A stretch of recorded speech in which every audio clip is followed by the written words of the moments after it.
Welcome back to the Adventures of the Galaxy Rangers, bringing together three natural concepts: cowboys, science fiction, and superpowers. The episode is named after the outlaw planet of Tortuna. We have to get in, find Geezy the Petulant, and get out with the memory bird before the Queen discovers it was stolen. Please tell me the memory bird is a parrot with a blackberry. Send flowers to your mother on her birthday tomorrow. The team saddles up to head into town to get the memory bird, only Doc has concerns. Even though they arrived in disguise, there's a bounty to worry about. And this is a crook. Now, yeah, you can argue there's honor among thieves, but even if that's true, the saying isn't honor between a thief and someone coming to buy a memory bird who has a price on their heads. And not just because it's not catchy either. The reason for the state of the place is that the Queen showed up and started picking over the natives, that whole suck your soul into a crystal thing, probably. They stumble upon what looks like a high-tech version of running down a stagecoach. Maybe someone held up a mirror. Well, the Galaxy Rangers can't watch this and do nothing, so they intervene, bringing the stagecoach to a stop and blasting the pursuing bad guys. Zanguils! Take it easy. I am not a Zanguil. Not a Zanguil? Then why are you dressed as a Zanguil? Hooker stole my clothes. These are gherkins, remember them? Also used in soul-sucking crystals. All right, Zanguils, drop your weapons. That's enough out of you, dickface. They finally give directions to find the contact, and just in time, because more bad guys are on the way. They need to head into the Dome City, only the Crown is in control and gives them a hard time for violating the law. I'm sure there must be something we could do. Attempting to bribe an officer of the Crown is punishable by death, sentence to be carried out immediately. Sounds fair. Yeah, you Zanguils are all the same. 600 crowns and we'll forget we ever saw you. One thing that's great about this show is that they give these faceless mooks a little bit of character. A couple of valets show up to admire the horses and praise the Queen.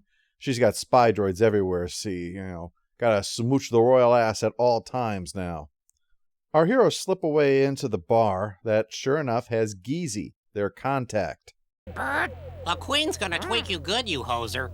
Oh, the memory bird's Canadian. With the Crown goons here, well, shit gets real, and they have to rescue him. He thinks our heroes are there to rob him of the bird, but when he learns who they are, he's even more upset. All these spy drones, they're going to get caught if they don't STFU. After an escape, Zachary offers 500 crowns for the memory bird, which Geezy immediately accepts. Manufacturer's warning. I am not an edible bird. Do not fold, bend, spindle, fry, or roast. I may have said this before, but even if I did, it bears repeating. I always wish there were markings in the manuals you get with a product that indicate for each of the warnings in there. Our engineers put this one here, and our lawyers put this one here. I'd like to know if something is bad because it's legitimately dangerous or will break it, or if it's just to protect the company from being sued. Anyway, they're caught by insane Crown Posse, trademark, who reveals the ruse for what it is. What's the problem, officers? Get your heads up, we're taking you in for routine torture. I gotta admit, I do miss watching 24.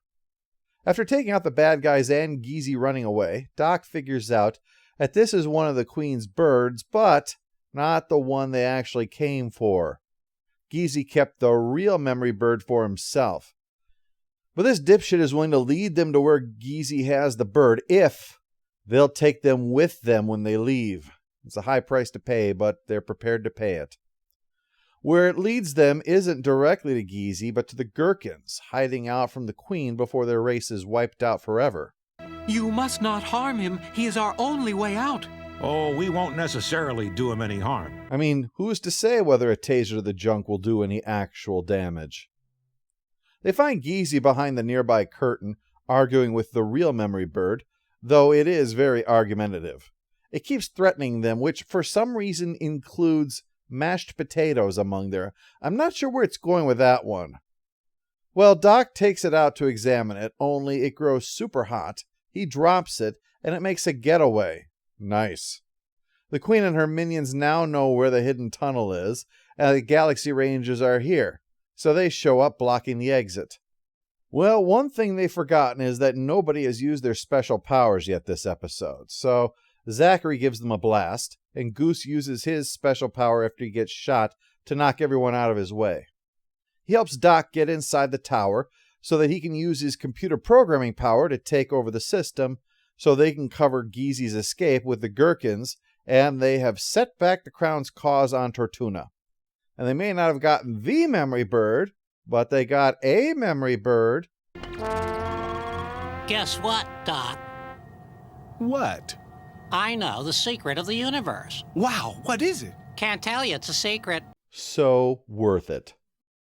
Tortuna rises above its simple concept by showcasing what the show is great at, which is being far more than what it could easily have been. The show really gives people character. As I said in our last part, there's a real trust placed in the audience. Last time about pacing, this time about them not being worried the kids get all the jokes.